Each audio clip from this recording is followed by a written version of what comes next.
அன்னை ஆதிபராசக்தி அருள் புரியும் புண்ணிய க்ஷேத்திரங்கள் பல உள்ளன.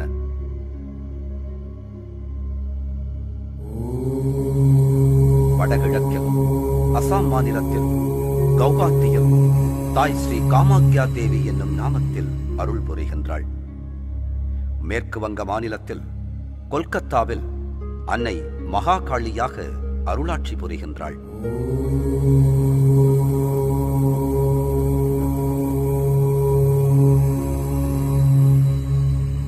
ஜம்மு காஷ்மீரில் அன்னை வைஷ்ணவியாக கோடானு கோடி பக்தர்களுக்கு அருள்மழை பொழிகின்றாள்.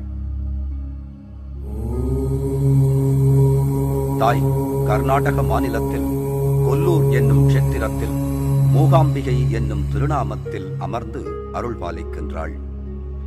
கேரள மலைப்பிரதேசங்களில் பகவதியாய் அருளாட்சி புரிகின்றாள். முதலில் இப்புண்ணிய பாரதத்தில் தன் திருவடியை பதித்த ஆரண்ய க்ஷேத்திரமே திருவடி சூலம் என்னும் மகாக்ஷேத்திரம் ஆகும். அம்பாள் அருளாட்சி செய்யும் க்ஷேத்திரங்கள் சாக்த தேசங்களாகவும் பகவதி க்ஷேத்திரங்களாகவும் அழைக்கப்படுகின்றன.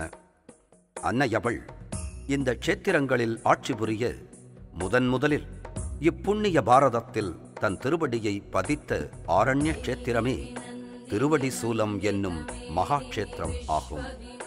அன்னை சர்வலோக தேவர்கள், சித்தர்கள், போகியர்கள், ஞானியர்கள் ஆகியோரின் வேண்டுதலுக்கு இணங்க இம்முற்றிய கலிகாலத்தில் தம் அருள் பாலகன் அககுக யோகி மதுரை முத்து சுவாமிகளில் ஒன்றென கலந்து அனைவருக்கும் ஒன்றென ஆகி மகாசக்தி ஸ்வரூபமாய் ஜோதிர்மயமாகி மகா ஜோதியாக காட்சியளித்து அண்டமும் பிண்டமும் அளவிட முடியாத மகா அற்புத திருவடி காட்டி அருள் திருஞான சூலத்தை நாட்டி அற்புத திருக்கண்களால் கருணைமழை பொழிந்து அருளாட்சி புரிகின்ற இந்த திவ்ய க்ஷேத்திரமே திருவடி சூலம் என்னும் சர்வசக்தி பீடம் ஆகும்.